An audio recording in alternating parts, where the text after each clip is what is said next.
Graça e paz, povo de Deus, gente querida, gente preciosa, tudo bem com vocês? Irmão amado, minha irmã preciosa, tudo bem com vocês? Que bom poder estar aqui iniciando essa live com um objetivo profundo no meu espírito, de despertar você com o conhecimento do Evangelho da Graça de Deus. Porque eu sei que quando os olhos do seu coração são iluminados pelo Evangelho da Graça de Deus, você vai enxergar uma coisa na Bíblia que você nunca havia visto ainda. Você vai ter uma compreensão profunda da obra da cruz. Por que Jesus Cristo teve que morrer na cruz? Você vai descobrir que tudo que nós devíamos foi pago pelo Senhor Jesus ali na cruz do Calvário. Você vai descobrir que nós fomos libertos do império das trevas e transportados para o reino do Filho do seu amor. Neste reino onde nós estamos, nós temos a redenção, fim de toda a escravidão e a remissão de todos os pecados. Você vai descobrir que nós fomos justificados pelo sangue da cruz. Você vai descobrir que nós já estamos reconciliados com Deus. Fomos comprados a preço de sangue do Senhor Jesus. Somos de Deus para sempre. Nos tornamos propriedade exclusiva de Deus. Você vai descobrir que nós somos herdeiros de Deus e co-herdeiro com Cristo. Tudo que Deus possui nos pertence, porque o testador, ele morreu na cruz do Calvário e a nova aliança passou a ter validade, e nesta nova aliança nós somos herdeiros de Deus. Você vai descobrir que a velha aliança acabou na cruz, que a lei e toda aquela mentalidade religiosa da velha aliança acabou na cruz. Por isso que Paulo disse que o fim da lei é Cristo para a justiça de todo aquele que crê. Você vai descobrir que nós fomos selados com o Espírito Santo da promessa.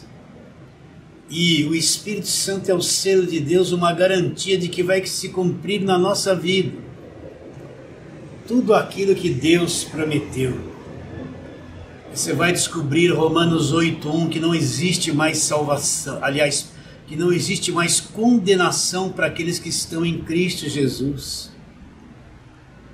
Você vai descobrir que nós somos uma nova criação, que as coisas velhas se passaram e tudo se fez novo.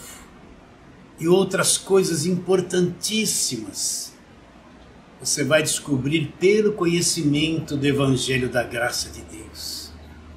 E isso é a coisa mais rica que alguém pode ter, a revelação do Evangelho da Graça de Deus. Você entende quando eu falo assim, entende essa linguagem? Você vai descobrir que não precisa fazer campanha, não precisa fazer votos, não precisa fazer sacrifícios. Você vai descobrir que a batalha já acabou na cruz. Você vai descobrir que o diabo foi destruído e aniquilado. E todos os principados e potestades já foram despojados. Jesus triunfou deles na cruz. Que coisa gloriosa! Mas se eu tiver com a mentalidade do Velho Testamento, eu vivo em guerra, vivo em conflito, vivo pagando preço, vivo acreditando que Deus fez a parte dele, 50%, e os outros 50% eu que tenho que fazer.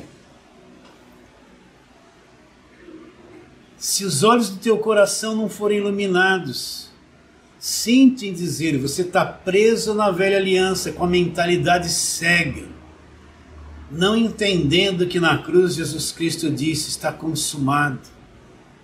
Tudo que precisava ser feito já foi feito na cruz. Mas quando Deus abre o teu entendimento, o teu espírito é despertado, você entra na verdadeira liberdade do Evangelho da Graça de Deus. a verdadeira liberdade trazida e nos dada através de Jesus Cristo. Você vai entender ali, quando Jesus Cristo disse: conhecereis a verdade, e a verdade conhecida vos libertará. E é para isso que nós estamos aqui, sendo somente uma voz. Nada mais que isso. Eu, como uma voz, não sou grande coisa. Pastor, o senhor fala que não é grande coisa? É porque eu não sou mesmo. Eu sou só uma voz e nada mais. Mas se essa voz chegar até você, e este Evangelho da Graça de Deus é a verdade, então o próprio Deus é que faz você acordar. Faz você que viveu 30 anos debaixo de lei, cego, encontrar uma coisa que sempre esteve aqui, mas que você não conhecia. É inacreditável como as pessoas não dão importância para as cartas de Paulo. É inacreditável como elas ficam presas na velha aliança, naquela mentalidade judaica, cegas, e não conseguem entender que o Evangelho da Graça de Deus começa da cruz para frente. Eu encontro ele de uma forma impecável nas cartas de Paulo. Elas não conseguem entender. Mas nós somos só uma voz que vai cooperar para que isso desperte dentro de você e você tenha os olhos do coração iluminados e entre na abundância da graça de Deus, né? Como é bom, né, queridos? Mas vamos à palavra. Estou aqui com a Bíblia aberta.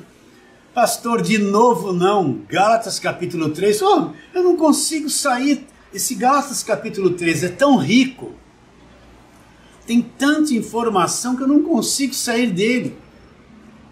Você entende o que é pegar uma carta de Paulo e trabalhar, esmiuçá-la, verso por verso, parte por parte? Não é pegar um ponto ali, correr para lá, vir para cá. Não, é pegar uma carta de Paulo e esmiuçá-la, trabalhar em cima dela detalhe por detalhe, até que você a consuma por completo. E isso acontecendo, você vai ter crescido no conhecimento da graça de Deus. Portanto, é necessário que trabalhemos nas cartas de Paulo incessantemente em cada uma delas. Então vamos lá, Gálatas capítulo 3. Nós estamos do verso 23 até o 29. Só chegamos até o 26. Hoje vamos chegar até o 29. Então vamos lá. Gálatas capítulo 3, verso 23 a 29. Mas antes que viesse a fé, tudo isso eu já expliquei. Chega nas lives anteriores que tudo isso está bem explicado. Mas antes que viesse a fé, estávamos sob a tutela da lei, nela encerrados, para essa fé de futuro que havia de revelar-se.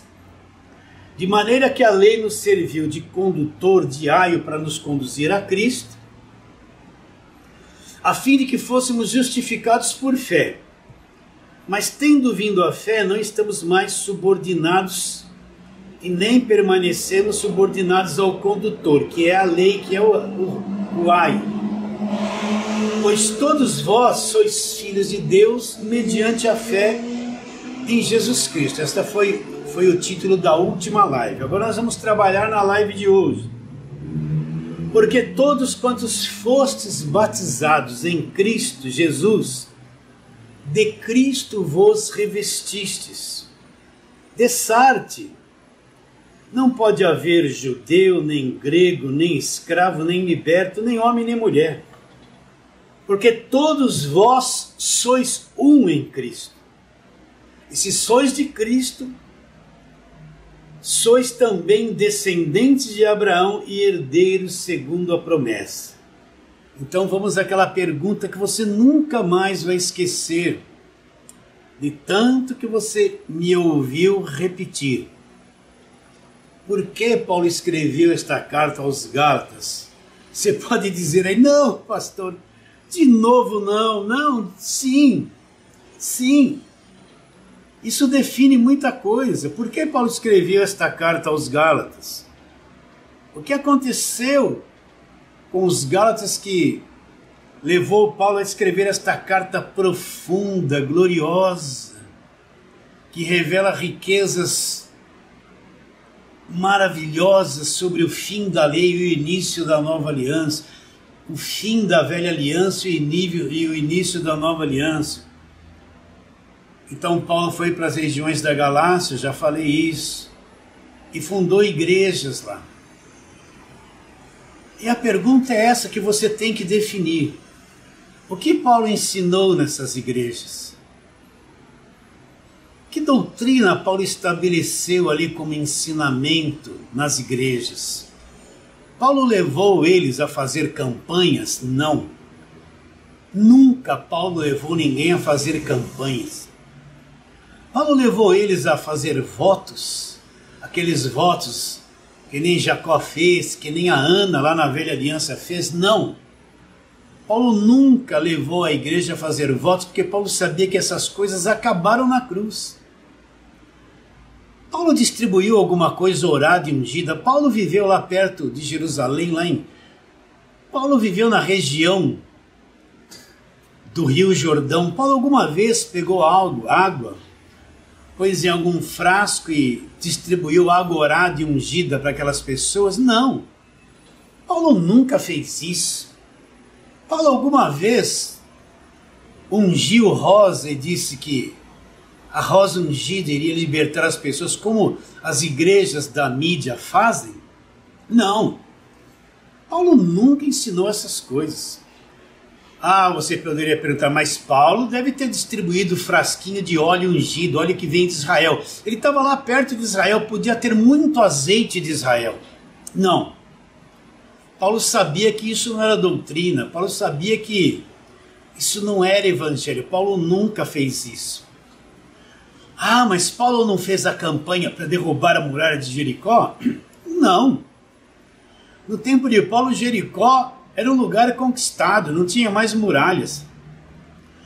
O cego de Jericó foi curado lá em Jericó, não é? Zaqueu, o publicano, morava em Jericó quando Jesus entrou na casa dele e comeu com ele, e salvou ele. Não, Paulo nunca fez campanha de muralhas de Jericó. Paulo levou alguém a sacrificar o segundo boi? Não. Paulo sabia que isso era a prática da velha aliança, nunca levou a fazer isso. Ah, então Paulo fez a campanha da farinha da panela. Não. Paulo nunca falou nada a respeito disso. Para um pouquinho, olhe para mim. As igrejas atuais só vivem fazendo isso. As igrejas da televisão, não sei aí no teu estado onde você está, ou o país que você mora, as igrejas da televisão levam essas coisas para o culto delas.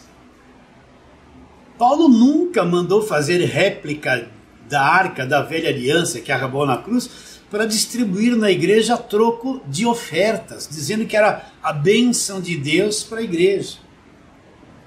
Paulo nunca fez isso. Mas as igrejas da TV fazem. Por que elas fazem isso? Elas não pregam a nova aliança. Porque elas vivem escravizadas no Velho Testamento e todos quantos vão lá são escravizados por esta mesma prática. Pastor, o senhor está ofendendo. Não, não estou ofendendo, eu estou esclarecendo. Respondendo à pergunta, o que Paulo pregou? Paulo nunca levou as igrejas a praticar esse falso evangelho que está aí na mídia nos dias de hoje. E não somente na mídia. Na maior parte das igrejas, eles olham para a televisão e fazem as mesmas coisas. Aqui no meu bairro, aqui na Zona Norte de São Paulo, bairro de Jaçanã, de vez em quando eu passo eu vejo igrejas abertas, eu olho dentro. Estão lá com aquele castiçal, estão lá com a estrela de Davi. Lá no altar tem uma réplica da arca e todo mundo vai lá pôr a mão, né? Quando eu era católico, eu fazia assim naquele negócio da água benta, fazia o sinal da cruz. Não é verdade? Eu era criança, até punha água benta na língua assim para ver que gosto tinha. Aí você vê igrejas, aqui eu falo isso só aqui no bairro. Aquela arca lá, o pessoal, aquela fila, o pessoal põe a mão na arca da aliança. Ai, como se fosse uma grande coisa e fosse abençoado por uma arca da velha aliança que acabou na cruz. Vocês entendem quando eu falo assim? E assim o povo fica escravizado, dominado, não pensa. E essa gente não ensina a nova aliança, porque se ensinar, vai todo mundo embora. Eles se libertam do cativeiro. Paulo nunca ensinou essas coisas. E nem levou a igreja a fazer isso. E o que Paulo ensinou? Efésios 2:8. Porque pela graça sois salvos mediante a fé. Isso não vem de vós, é um dom de Deus, não vem de obras para que ninguém se glorie. Paulo ensinou que o homem não é salvo por coisas que ele faz, porque ele mudou de roupa, porque ele faz voto, sacrifício, dá dízimo, esse monte de obras mortas que se pratica nos dias de hoje. Paulo deixou bem claro que o homem não tem poder de salvar-se a si mesmo. Nenhuma coisa que ele venha fazer, por mais louvável que seja na religião, não tem poder para salvá-lo. Não existe nada que o homem possa fazer que lhe dê condições de salvação. Para o homem é impossível ele ser salvo por esforço próprio. Mas o que você vê nesses cultos dessas igrejas? Esforço próprio o tempo todo. Vigia, faça isso, faça aquilo, toma cuidado, pega água, vai para lá, sobe no monte, desce do monte, vigília, campanha. Você não vê isso o tempo todo. Você já entendeu que é Cristo que é o Salvador, não é as obras que você faz? Paulo ensinou isso para os Gálatas, ensinou que a velha aliança acabou na cruz. Paulo fala, ele mesmo, que expôs o Cristo crucificado, falou tudo sobre a obra da cruz para os Gálatas. Todos os feitos notáveis da obra da cruz. Paulo fala isso, Paulo ensinou que todas as coisas da parte de Deus para o homem são dadas gratuitamente. Não tem custo. Paulo ensinou que Deus não é um Deus de barganha. Deus não é o Deus dos envelopes, do dinheiro. Deus não faz barganha, não faz troca com as pessoas. No mundo se faz isso. No falso evangelho tudo tem um custo e um preço. Eles dizem que encostam Deus na parede com dinheiro na mão. Ou o senhor é, o senhor não é. Que é a maior mentira que existe no meio evangélico, encostar Deus na parede. Paulo ensinou que tudo da parte de Deus para o homem nos é dado gratuitamente, não tem custo. Que juntamente com Cristo, todas as coisas nos foram dadas gratuitamente. Paulo não ensinou esse monte de envelope para isso, envelope para aquilo. A igreja recebe o dízimo, depois vai dar um envelope para pagar o aluguel. Um envelope para consertar a porta, um envelope para produto de limpeza da igreja, um envelope, recebeu o dízimo e 500 outros envelopes. O dízimo não paga o aluguel da igreja? Tem que dar depois envelope para pagar o aluguel da igreja? Paulo nunca explorou ninguém, nunca mercadejou a palavra de Deus como nós vemos nos dias de hoje. E Paulo deixou bem claro que o homem não é salvo por obras, por esforço próprio. Ele é salvo pela fé naquilo que Cristo já fez por ele. E Paulo ensinou tudo sobre a obra da cruz e que todas as coisas nos são dadas gratuitamente. Com Cristo Deus nos deu juntamente com ele todas as coisas gratuitamente. Paulo ensinou tudo isso. Depois Paulo se ausentou. Aí se infiltraram na igreja os pregadores do Velho Testamento, os guardadores da lei, do sábado, dos votos, dos sacrifícios, das campanhas, da arca da aliança, do templo de Salomão. Né? Aquela coisa que você vê o judaísmo sendo praticado no Velho Testamento, que foi dado para o povo judeu, não para nós. Essa gente se infiltrou na igreja e disseram, olha, só o que Paulo pregou sobre a graça de Deus não é suficiente. Só o que Cristo fez na cruz não é suficiente. Cristo fez a parte dele, você tem que fazer a sua parte. Cristo fez 50%, agora tem 50% para você fazer. Essa gente se infiltrou lá. e disseram que o que Cristo fez na cruz não foi o suficiente. Precisava se circuncidar, guardar sábado, praticar as festas judaicas. Você pratica a festa das primícias, você sabe que isso é uma coisa de judeus, que não tem nada a ver com a igreja. Essa gente entrou lá e disseram, não, está incompleto a coisa. Só o que Cristo fez não é suficiente, volta para o Velho Testamento. E o que aconteceu? Os gálatas foram contaminados por esse pensamento, como nos dias de hoje. O mesmo quadro, hoje está até pior. E se desligaram, voltaram as costas para aquilo que Paulo ensinou e começaram a voltar para o judaísmo. Aí Paulo pergunta, vocês sabem que o homem não é justificado por obras da lei? Vocês estão voltando para o Velho Testamento? Vocês sabem que o homem não é justificado por obras da lei? Vocês sabem que se vocês se circuncidarem e se voltarem para o Velho Testamento, Cristo de nada vos aproveitará? Vocês sabem que se vocês começarem a praticar a velha aliança e tentar ser justificado pela lei, vocês estão caindo da graça, se desligando da graça. Paulo diz, se o homem é justificado por obras da lei, então o que Cristo fez na cruz foi uma coisa vã, não teve significado nenhum. Cristo morreu em vão. O que vocês estão fazendo, Gálatas?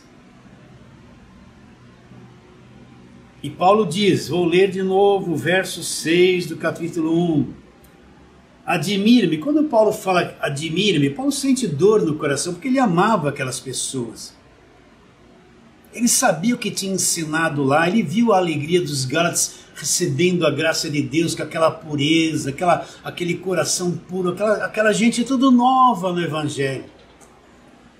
Então Paulo está assim, admirado, admira-me que tão depressa vocês estão passando tão depressa daqueles que vos chamam na graça de Cristo para outro evangelho, o qual não é outro, senão alguns que vos perturbam e querem perverter o evangelho de Cristo. O que é esse evangelho de Cristo pervertido?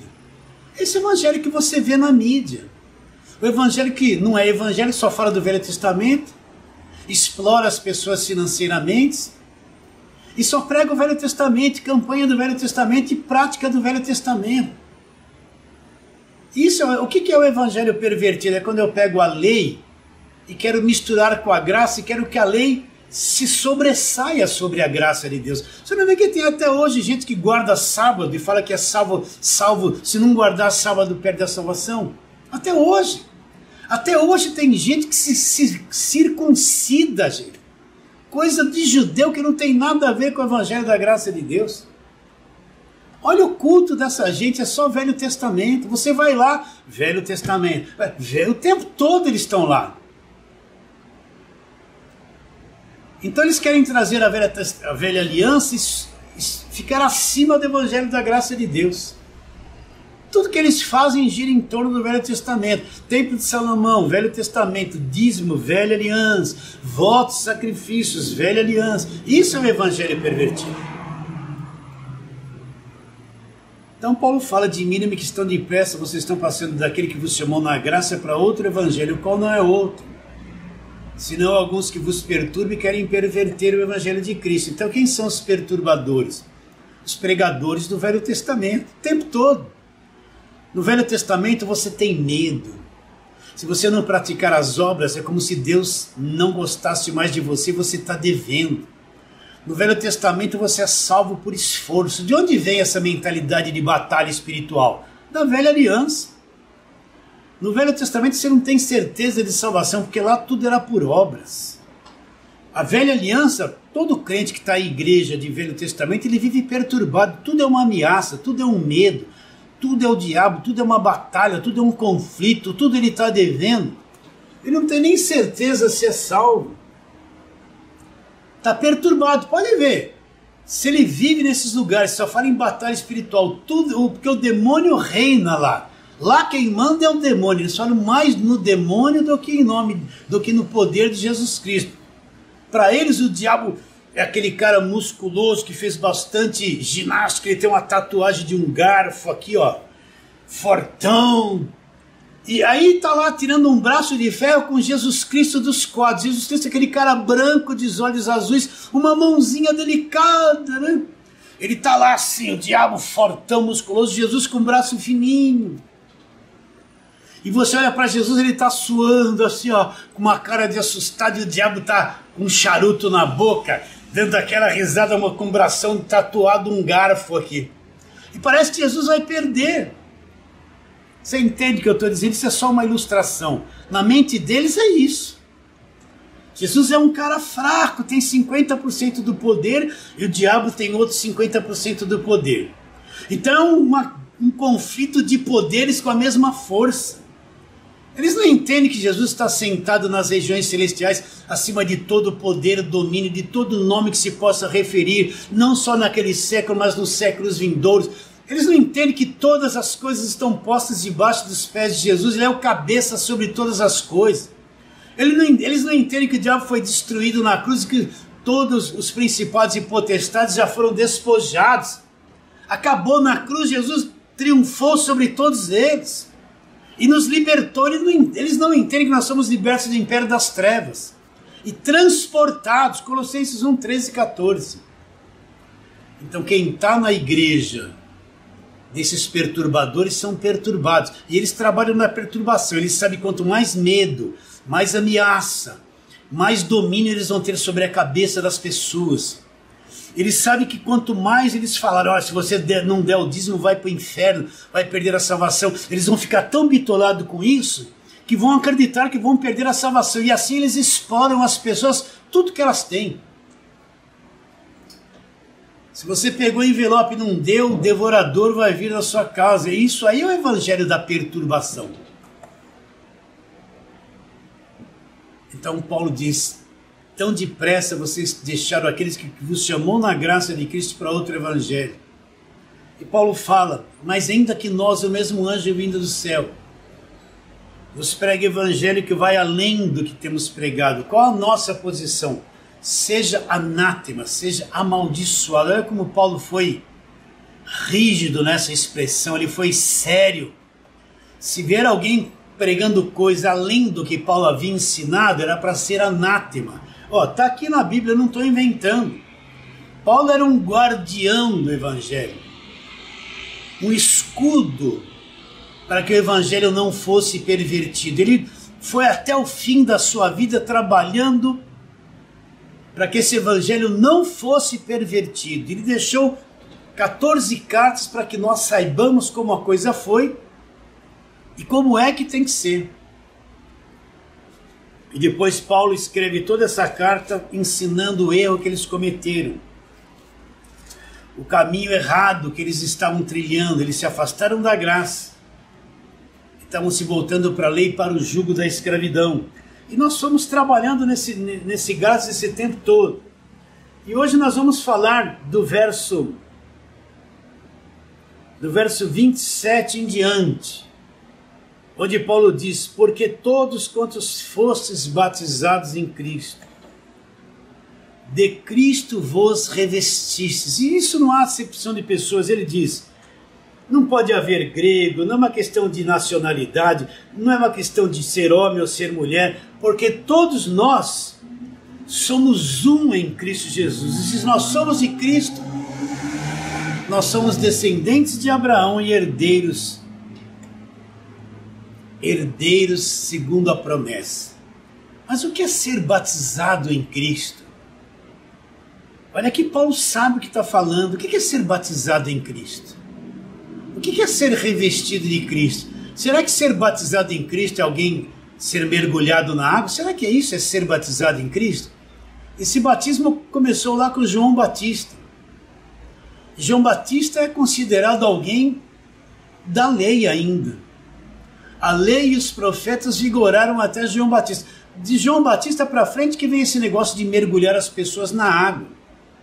Mas seria isso ser batizado em Cristo? Levar alguém e mergulhar na água e dizer que a água lavou os pecados dele, que ele está salvo daí para frente? O que Paulo tem em mente quando Paulo fala todos os que foram batizados em Cristo foram batizados aonde? Na sua morte. E se eu fui batizado na morte de Cristo, nós vamos trabalhar nisso. Então eu também fui revestido de Cristo. Então você tem que ter clareza quando Paulo fala sobre ser batizados em Cristo. Então vamos lá, Romanos, capítulo de número 6, para você entender esse batismo na morte de Cristo. Então você quer entender o Evangelho bem, você precisa entender Romanos. Até o capítulo 8, 9 de Romanos. Se você não destrinchar isso, não mastigar durante meses, você ainda não tem uma visão clara do Evangelho. Porque Romanos que é o Evangelho, que deixa clareza sobre o Evangelho. Mas Romanos capítulo 6, verso 1, presta atenção, Paulo começa fazendo uma pergunta. Que diremos, pois, permaneceremos no pecado para que a graça seja mais abundante?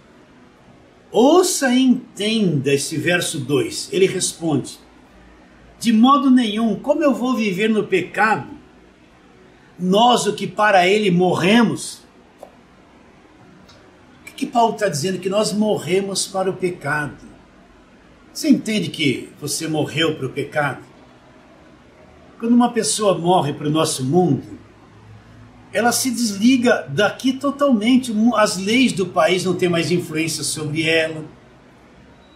O aroma das comidas não tem mais influência sobre ela. Os seus familiares não têm mais influência sobre ela. Se ela fosse muito rica, a sua riqueza não tem mais influência sobre ela, porque ela morreu. Ela vai ser sepultada e vai voltar ao pó, o corpo dela. Entende? Se você chegar e dar um tapa assim na cara dela, ela não vai reagir porque ela está morta. Esse mundo externo dos que estão vivos aqui não tem mais sentido para ela, ela não faz mais parte deste mundo. Ela morreu para esse mundo, ela vai desaparecer daqui.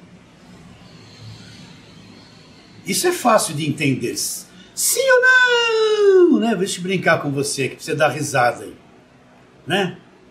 Você entende isso? Quando uma pessoa morre, acabou, ela não tem mais nada a ver com esse mundo, ela está desligada. Não, é incomunicável. Você vai pôr ela na terra e se tornou incomunicável, ela e o mundo. O que Paulo está dizendo?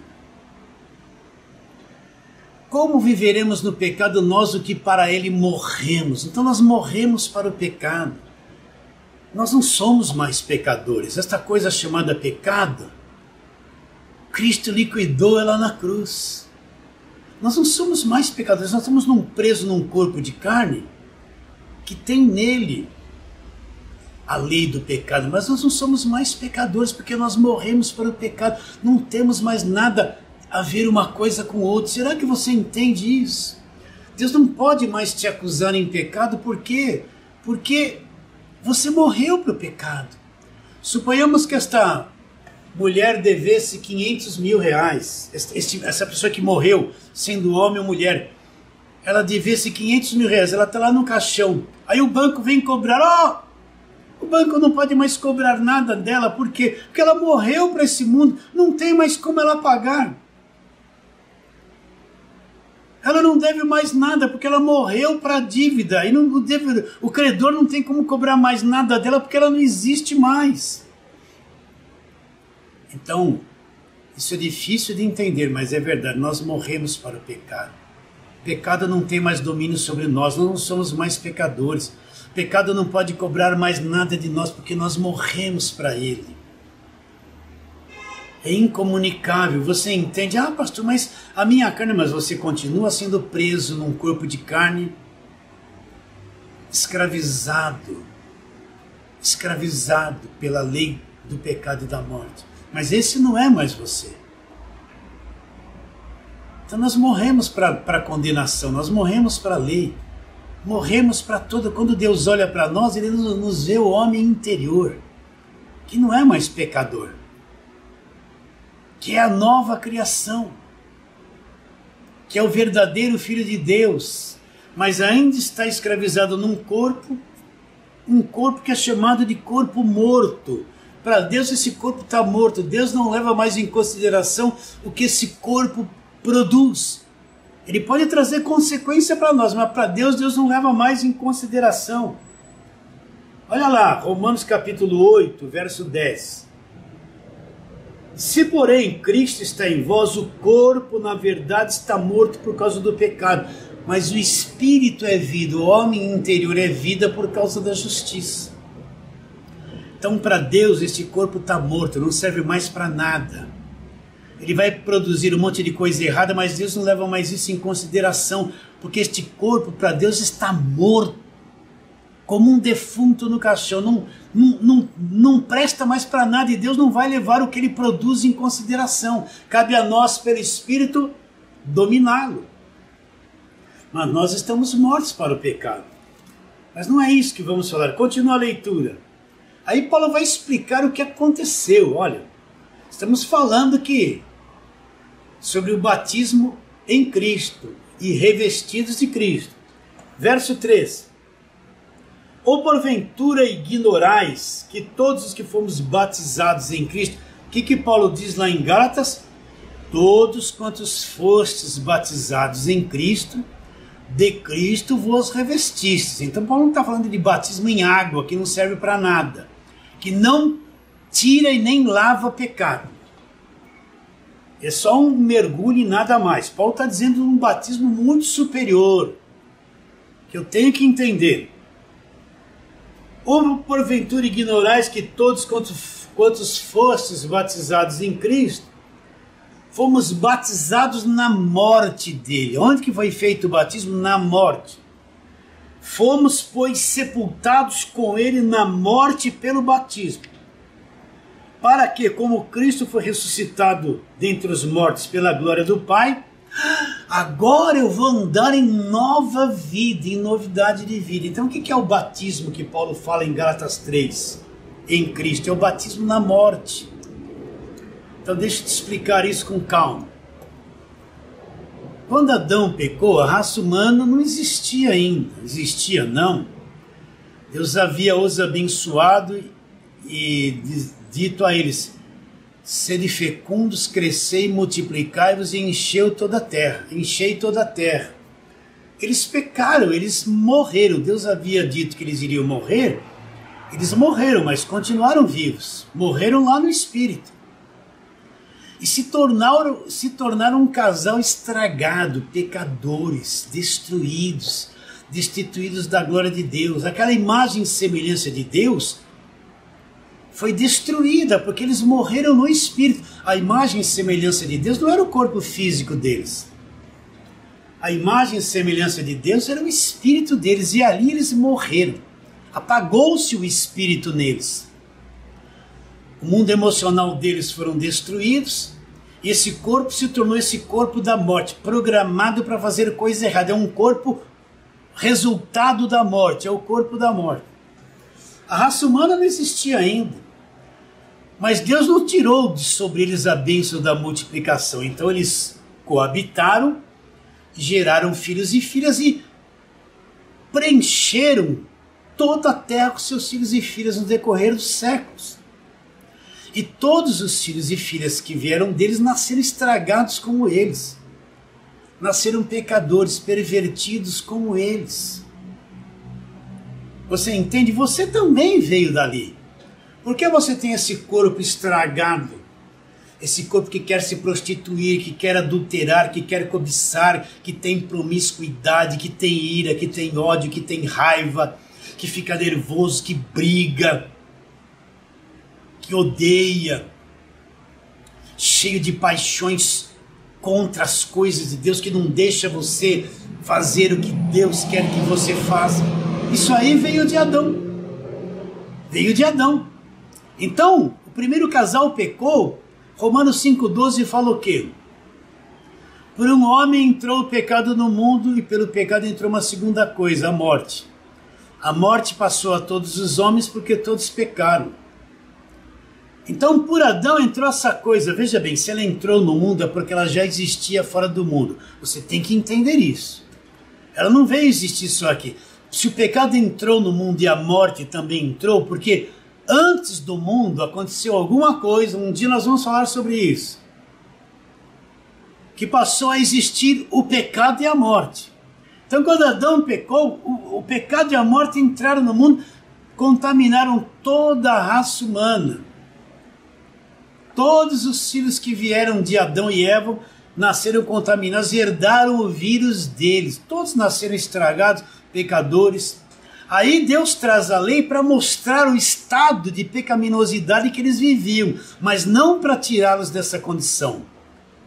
Para mostrar que eles eram pecadores, incapazes de voltar-se para Deus, incapazes de se reconciliar com Deus. Então a lei se tornou um instrumento de execução. Então guilhotina neles, morte para eles. Por isso que a lei se tornou o ministério da morte.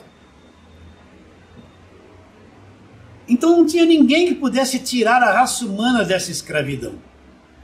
Então Deus vai fazer nascer na terra o segundo Adão, que é Jesus Cristo. Só que esse segundo Adão não vai nascer da genética do primeiro Adão pecador. O segundo Adão é Deus que vai se fazer carne, ele vai nascer sem pecado. A natureza física dele não tem a lei do pecado e da morte como tem Adão. Ele é um homem Deus, Deus homem perfeito, uma natureza física perfeita, por isso que ele nunca pecou. Uma alma perfeita, um espírito perfeito, ele é Deus em forma de homem. Por isso que ele teve que nascer de uma virgem para não herdar nada de Adão. Ele tinha uma mãe natural e um pai sobrenatural. Olha, essa história é longa, eu tenho que ter paciência para te explicar tudo isso, para que você entenda. Então Deus agora, o próprio Deus em se fazer de homem, se transformar no homem, para quê? Para ele poder dar um jeito no estrago que Adão permitiu que entrasse no mundo. Então Deus estabeleceu a lei e mostrou na lei que a única forma desse pecado, desse estrago ser pago, era por um sacrifício perfeito realizado que iria pagar a dívida que Adão trouxe para o mundo.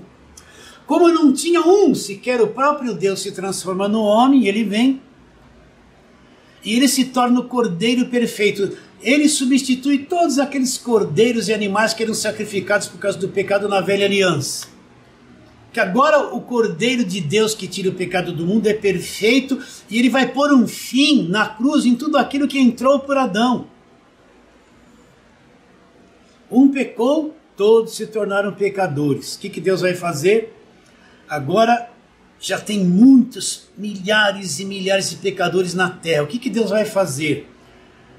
Deus vai pagar pelo pecado que entrou no mundo. Então, produziu muitos pecadores, agora Deus vai pegar os muitos e vai julgá-los em uma só pessoa, no Cordeiro de Deus, que é Jesus Cristo, vai julgar na cruz. Cometeu o erro, contaminou todos. Deus vai pegar agora a culpa de todos, porque Deus é justo, Deus não vai passar a mão por cima e dar um jeitinho brasileiro, não. O pecado tem que ser julgado, mas não tem ninguém perfeito, não tem o cordeiro perfeito para que o pecado seja julgado. Então Jesus Cristo vem, está entendendo, irmãzinha, simples, está entendendo? Ele vai ser esse cordeiro que vai pôr um fim em tudo que entrou por Adão. Então Jesus Cristo vem, é Deus em forma de homem, a carne dele não tem as mesmas paixões que a nossa, não tem a lei do pecado na carne dele, porque ele é puro, santo, perfeito, é Deus em forma de carne. E quando ele vai para a cruz, vai ser julgado nele toda a raça humana, vai ser julgado nele todos os pecados, vai ser incluído nele todos os pecadores. É como se Deus olhasse Jesus Cristo na cruz e ele visse ali toda a raça humana. Quando Deus olhou para Adão, ele viu toda a raça humana em Adão. E todo mundo foi condenado em Adão. Agora ele resume a raça humana toda em um único representante perfeito, que é Jesus Cristo na cruz. Então Deus olha para Cristo na cruz e ele vai ver toda a raça humana sendo incluída nele. Toda a raça humana foi incluída em Adão, e Adão pecou e estragou todos. Toda a raça humana agora é incluída em Jesus Cristo. E Jesus Cristo vai ser julgado no lugar de todos. Você entende isso? Então, agora o Cordeiro de Deus vem, ele vai para a cruz. E quando ele está pregado ali na cruz, é como se todos estivessem na pessoa dele. Quando Adão pecou, todos nós estávamos lá. Nós nem existíamos ainda, mas estávamos lá e Adão produziu todos nós. Agora Cristo vai para a cruz e Deus vai pegar todos e julgá-lo em uma só pessoa, na pessoa de Jesus Cristo. Então quando Cristo está ali na cruz, todos nós estávamos lá. Toda a raça humana representada por ele ali. Quando ele está morrendo, na ótica de Deus, não é só ele que está ali. Todos nós estamos ali. Deus está pondo um fim na velha criação. Presta atenção. Na cruz ele pôs um fim na velha aliança. Mas não foi só isso, ele está pondo um fim na velha criação. A velha criação vai acabar na cruz. Por isso que Deus não trata mais com a velha criação. A velha criação já teve o seu fim na cruz. Deus só trata com a nova criação, a nova criatura. Que é a igreja, que são salvos, predestinados, chamados, eleitos de Deus, filhos de Deus. Porque a velha criação está aí, ó, mas para Deus tudo aquilo acabou na cruz. Então quando Cristo vai para a cruz, todos nós estamos lá. Independente do tempo. E quando Cristo morre, quando Adão pecou, ele estragou todos, mesmo aqueles que não haviam nascido. Quando Cristo morre, nós todos, a velha criação é sepultado na morte com Cristo. Isso que eu estou te dizendo é uma coisa delicada, só por revelação que você pode entender.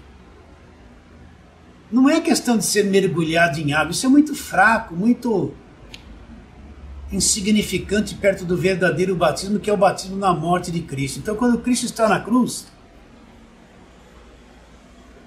nós estamos na cruz com Ele. E quando Ele morre, todos nós morremos com Ele. A cruz é o fim da velha criação.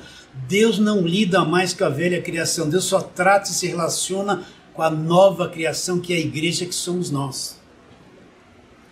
Então quando Ele morre, na ótica de Deus, todos nós morremos. Quando Adão pecou, todos nós pecamos. Mesmo sem ser vivos no tempo de Adão, nós nem existimos. Quando Cristo morreu, todos nós morremos com Cristo. Você consegue acreditar nisso? Consegue entender isso? Por isso que Paulo fala. Nós morremos para o pecado. A lei acabou. O julgamento do pecado já foi feito. E o pecado já foi destruído na cruz. Vou ler de novo, Romanos 6:1. Que diremos, pois? Permaneceremos no pecado para que a graça seja mais abundante? De modo nenhum. Eu estou lendo isso para você, não estou inventando. Eu não estou dizendo que eu fui até o terceiro céu ouvir essas coisas. Não estou dizendo que Jesus apareceu para mim. Não estou dizendo que apareceu um anjo. Não precisa nada disso. Está tudo aqui. Quero ouvir a voz de Deus? Está aqui, ó. A voz dirá, se vocês querem ouvir a voz de Deus, uma profeta vai revelar. Ó Deus, vão fechar os olhos, fala comigo. Eles querem ouvir a voz de Deus acima. Não, a voz de Deus já está encerrada. Deus não fala mais de outra maneira. Deus fala através do Evangelho. Quero ouvir a voz de Deus? Veja o Evangelho. Fora isso, é voz estranha. Não tem esse Deus falou comigo que eu estava assim e de madrugada. Você vai ver aí no YouTube um monte de falsa profeta. Uma fala que foi para o inferno, voltou, foi para o céu, voltou. Né? Ela vê tudo. Então um monte, desculpa a expressão, um monte de tonto que não conhece o Evangelho, seguindo essas mulheres cegas do entendimento. Elas são controladas por, tô vendo isso, subi no céu, fui no inferno. Aí eu fui no inferno e vi lá as irmãs que cortaram o cabelo. Porque foram para o inferno, porque cortaram a pontinha do cabelo. Elas vêm revelar coisas de acordo com as igrejas delas. Isso é besteira. Quer ouvir Deus falar? Está aqui escrito. Eles não falam mais de outra forma, a não ser pelo que está escrito nas cartas de Paulo. Então você entende que Deus acabou com a velha criação na cruz? Só quem tem os olhos iluminados é que vai entender isso. Que diremos, pois, permaneceremos no pecado para que seja a graça mais abundante? De modo nenhum. Como viveremos ainda no pecado, nós o que para ele morremos? Agora Paulo vai explicar como foi essa morte. É tudo isso que eu estou tentando te falar.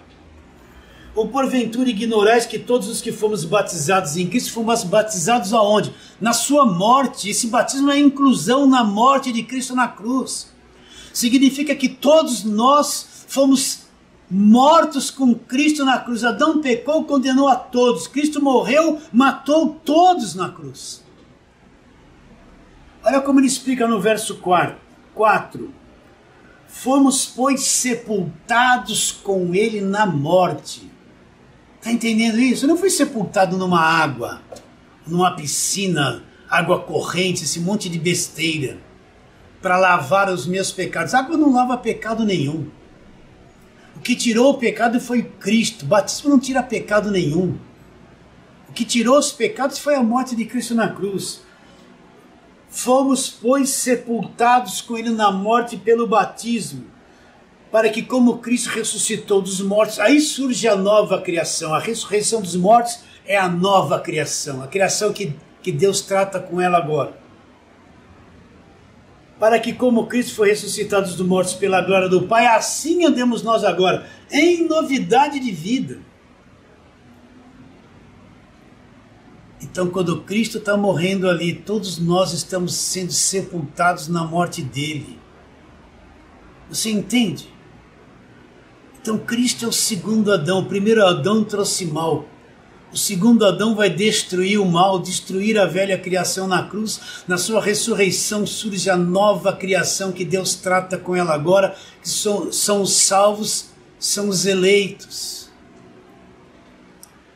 Então o verdadeiro batismo é que todos nós fomos sepultados com ele na morte.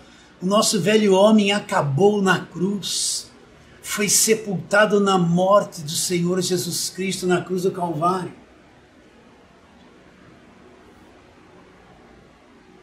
Você entende isso? Alguém poderia perguntar, mas pastor, quando eu encontrei Jesus, uma semana depois alguém me enfiou na água e disse assim, agora você nasceu da água, nasceu do alto, você é salvo agora. Quem disse? Quem disse que isso é salvação? Quem disse que água lava pecados? Quem disse que sair da água é nascer de novo, nascer do alto? Eu criei isso no passado porque não conhecia o Evangelho. Batizei muitas pessoas cegamente. Hoje, longe de mim, tais heresias. Ah, pastor, eu sei que muita gente vai se ofender, vai dar dislike lá, mas eu não estou nem preocupado com isso. Então volte agora à sobriedade. Quer dizer, pastor, você pode perguntar, você está aí me ouvindo assim, a tua mente vai para lá, vai para cá.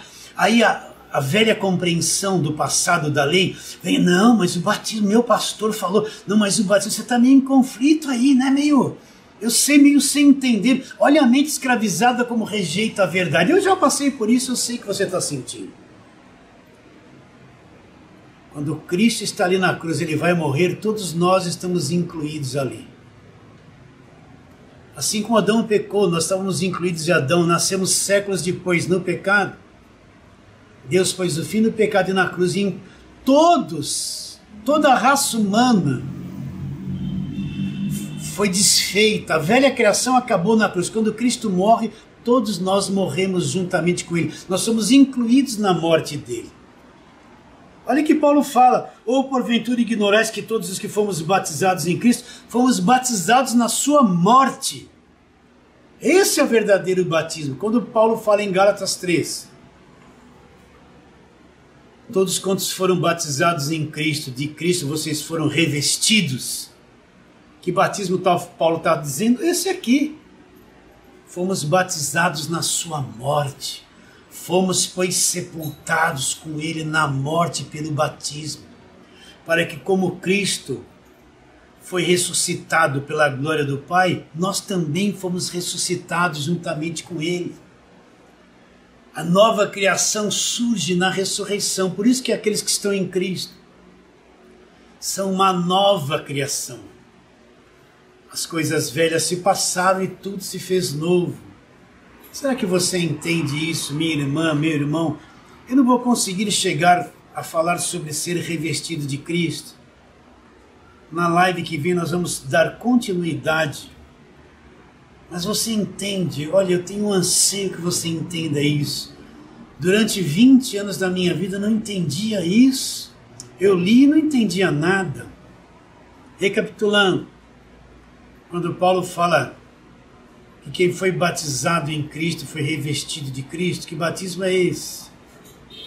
É o batismo na morte dele, nós somos sepultados. Olha, eu vou ler aqui de novo. Ou porventura ignorais que todos os que fomos batizados em Cristo Jesus, fomos batizados em que? Nas águas, não na sua morte.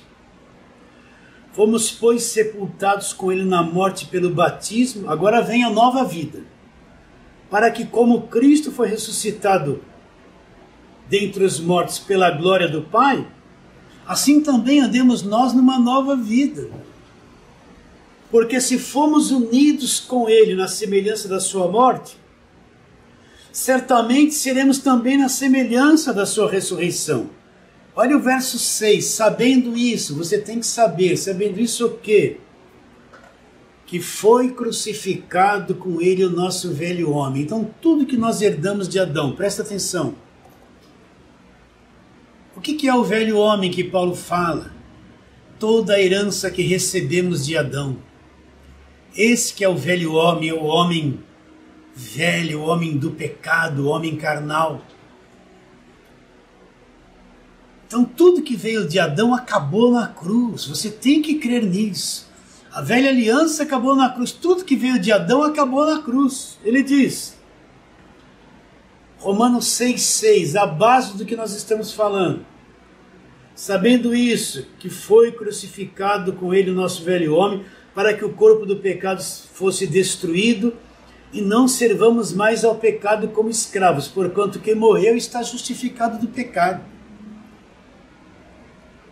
Então nosso velho homem, tudo que veio de Adão, foi crucificado com ele, acabou na cruz, a culpa acabou na cruz, a herança de Adão acabou na cruz, o pecado acabou na cruz, as maldições, tudo acabaram na cruz. Da cruz para frente é a nova aliança, tudo é novo, tudo é diferente. Por isso que quem não entendeu que a velha aliança acabou na cruz, ele não passa pela cruz, ele vai viver na velha aliança lá, escravizado naquilo que já acabou. Sabendo isso, que foi crucificado com ele o nosso velho homem, para que o corpo do pecado seja destruído, olha lá, e não sirvamos mais o pecado como escravo. Porquanto quem morreu está justificado do pecado. Então você morreu com ele na cruz, morremos. Nós estamos justificados do pecado, nós morremos para o pecado. Não somos mais, aos olhos de Deus, pecadores. A religião vai falar que você é um pecador, miserável. Mas Deus vê você alguém justificado, um filho totalmente novo. Porquanto quem morreu está o quê? Justificado do pecado. Será que você entendeu isso?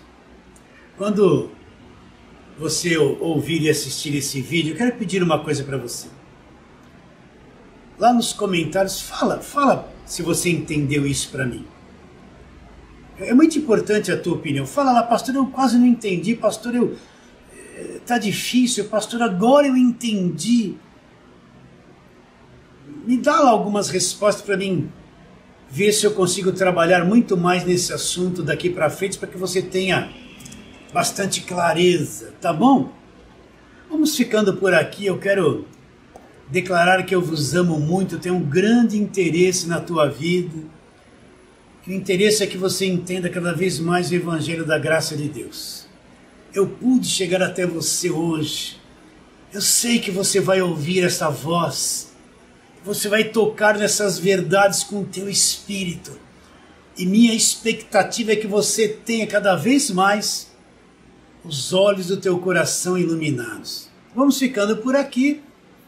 Me despeço de todos vocês, declarando com toda a força do meu coração, afirmando isso, que a tua vida, minha irmã preciosa, meu irmão amado, vale mais que o mundo inteiro.